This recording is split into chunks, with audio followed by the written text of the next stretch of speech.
carnot cycle.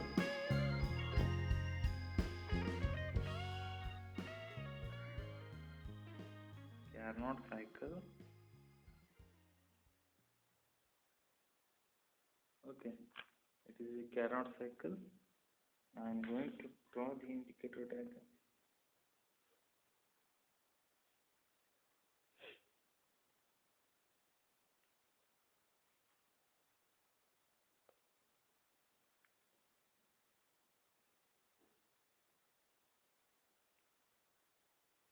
Pressure 1.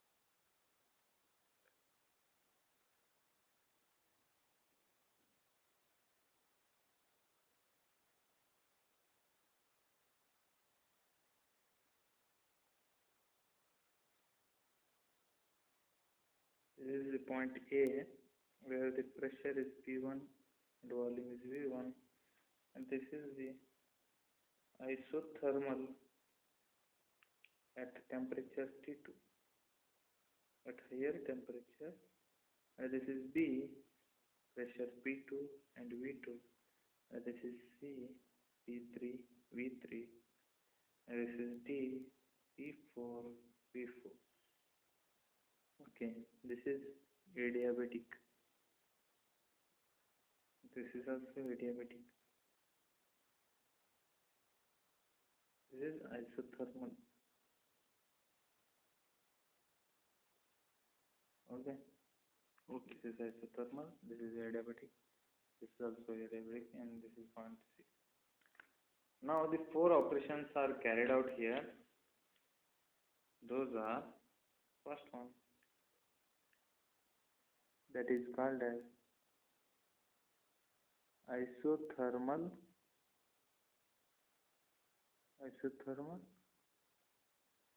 reversible expansion,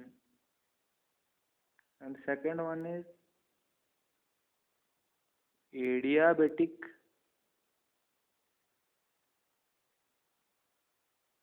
reversible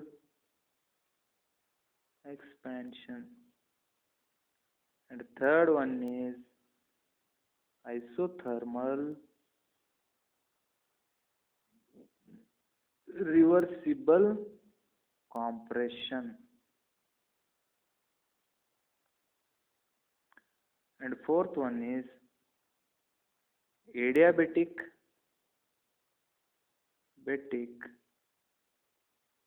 reversible compression.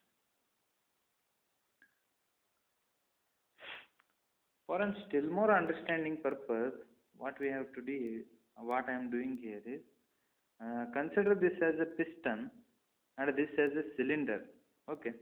Now this cylinder contains 1 mole of an gas. We placed a weightless and frictionless piston here. Okay. If we place the weightless and frictionless piston here, in the isothermal reversible expansion, what happens is, we are placed like this. In the isothermal reversible expansion, if we allow this gas to expand isothermally, the volume increases from V1 to V2. Just here, from volume increases V1 to V2. If we allow this gas to increase from V1 to V2, just see here, from this point, what happens? From this point, the volume increases to V2. Okay, at temperature T2. Now, if we, what happens? In the next step, that is adiabatic reversible expansion, we allow the gas to expand adiabatically, that is reversible, allowed to expand reversibly. What happens? Then the piston increases in volume.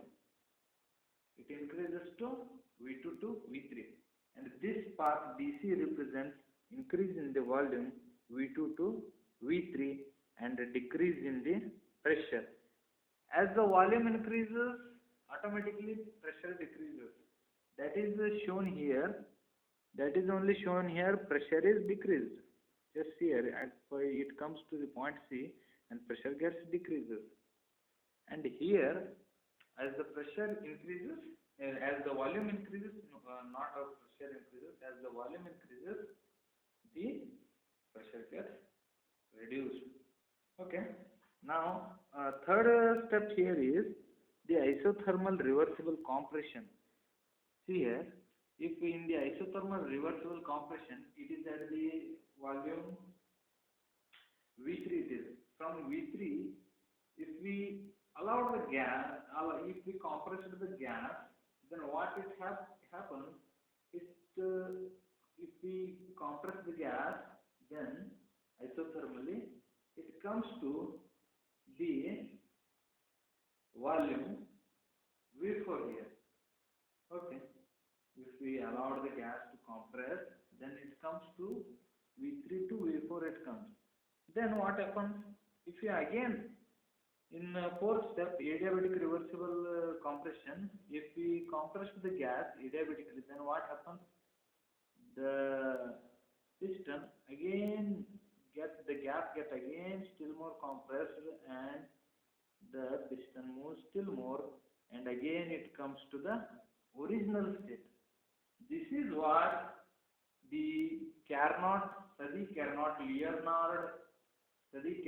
proposed his idea about the imaginary idea about the heat engine, which is operated